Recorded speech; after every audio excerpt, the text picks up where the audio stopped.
پھر سے مسکرائے اور مل کے گنگنائے ہیں گمشدہ جو خوشیاں ساری وہ ڈھونڈ لائے.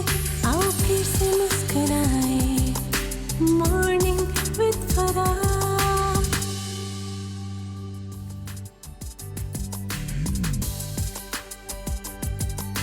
بسم اللہ الرحمن الرحیم. السلام علیکم. صبح بخیر اور خوش آمدید.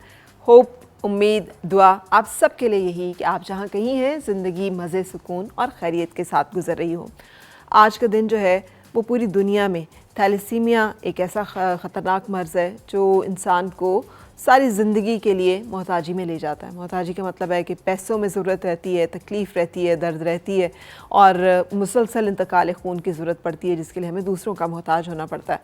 آج اس کے بارے میں آگاہی کا دن ہے اور پاکستان میں ایسے جو خطرناک مرض ہیں ان کا شرح پھیلاؤ اس لیے بھی ہے موجود ہے، تیزی سے پھیلتے بھی ہیں کیونکہ ہم چھپاتے ہیں مرضوں کو، ہم اس کے بارے میں بتانا نہیں چاہتے اور ہم سوچتے ہیں کہ اگر ہم بتائیں گے تو دوسرے لوگ ہم سے کترائیں گے.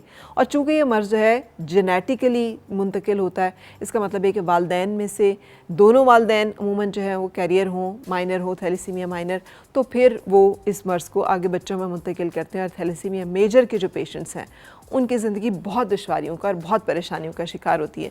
بہت ضروری ہے. ایک دن میں مسلسل اس کے بارے میں بات کر رہی ہوں اور میں چاہوں گی کہ میں بار بار اس کے بارے میں بھی بات کروں تو بھی کم ہے کہ نکاح کا وقت، شادی بیاہ کے وقت ہم لوگ آپس میں اس بات کو ڈسکس کریں کہ کون سی ایسی بیماریاں ہیں جو کہ موجود ہیں تاکہ آنے والی نسلیں جو ہیں وہ صحت مند ہوں. اس سے صرف یہ نہیں کہ ملک کو فرق پڑتا ہے، اس کی معیشت پہ بوجھ بنتا ہے، آپ کے اپنے خاندان کے اوپر فرق پڑتا ہے. آج کل اس کا کاسٹ جو ہے بہت زیادہ ہے اور کسی بھی مرض اگر کسی گھر میں موجود ہو کوئی تو ہم سب جانتے ہیں کہ کتنا پیسہ، کتنا سرمایہ، کتنی تکلیف اور اذیت کا سامنا جو ہے پورے خاندان کو کرنا پڑ رہا ہوتا ہے. بہت ضروری ہے کہ ہم فیصلے کرتے وقت احتیاط کر لیں اور ہم اس وقت جو ہے دانش مندی کے ساتھ چیزوں کو طے کر لیں بجائے اس کے کہ ہم بعد میں اس کے بارے میں افسوس کریں. اور اس کے ساتھ ایک اور جو بہت امپورٹنٹ بات ہے نا وہ یہ ہے کہ ہم سمجھتے ہیں کہ جو کسی کے لیے آزمائش ہے وہ صرف اسی کی آزمائش ہے.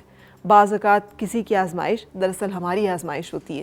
وہ لوگ جو کہ اس مرض سے متاثر نہیں ہیں، وہ لوگ جنہیں اللہ تعالیٰ نے پیسہ دیا ہے، سرمایہ دیا ہے اور وہ مدد کر سکتے ہیں اپنے پیسے کے ذریعے سے، وہ لوگ جنہیں اللہ تعالیٰ نے صحت دی ہے اور وہ اپنے خون کے عطیے کے ذریعے سے ان لوگوں کی جان بچانے میں اپنا کردار جو ہے وہ ادا کر سکتے ہیں.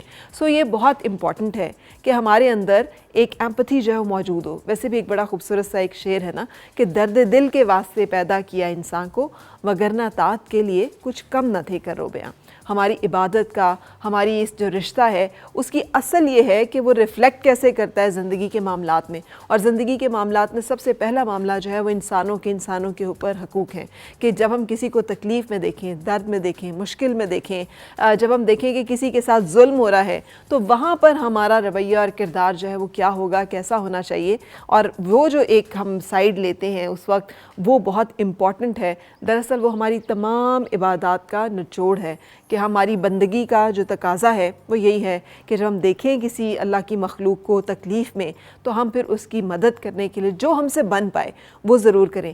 ہوتا یہ ہے کہ ہم لوگ لیبل کرنا شروع کر دیتے ہیں. ہم دوسروں کے اوپر بات کرتے ہوئے ہم ایسے بات کرتے ہیں کہ اس کا دل زخمی، اس کی روح تاتار، وہ ایک خود تکلیف میں ہے، اوپر سے ہماری طرف سے جو نشتر ہیں تانوں کے یا باتوں کے یا نفرتوں کے یا ایک غیر ضروری ہمدردی کے جو ہیں وہ اس کو تماشا بنا کے رکھ دیتے ہیں، جو اس کی سیلف رسپیکٹ کو بھی ہرٹ کر رہے ہوتے ہیں. خدا را جب ہم اپنے ارد گرد ایسے کسی بھی انسان کو دیکھیں، میں تو کہتی ہوں انسان سے بڑھ کر کسی مخلوق کو دیکھیں جو کسی آزمائش میں ہے، کسی تکلیف میں ہے، تو فوراً سمجھ جائیں کہ اس کا ہمارے سامنے آنے کا مطلب اس کی آزمائش کے ذریعے ہمیں آزمانا ہے کہ ہم کیسے ریئیکٹ کرتے ہیں، ہم کیسے رسپونڈ کرتے ہیں. اور ہمیں بہت ذمہ داری کے ساتھ وہاں پر رسپونڈ کرنا ہوتا ہے کیونکہ اسی میں ہماری اپنی خیر اور ہماری اپنی فلاح ہوتی ہے. بریک کے لیے رکیں گے اور آج اس بارے میں بھی باتیں کریں گے. کچھ باتیں ادروائز بھی صحت کی خوبصورتی کی ہوں گی جیسے کہ ہم ہر مارننگ شو میں کرتے ہیں. ایک بریک کے لیے رکنے کے بعد ہم آپ سے ملیں گے مہمانوں کے ساتھ. اور مل کے گنگنائے ہیں گمشدہ جو خوشیاں ساری وہ ڈھونڈ لائے.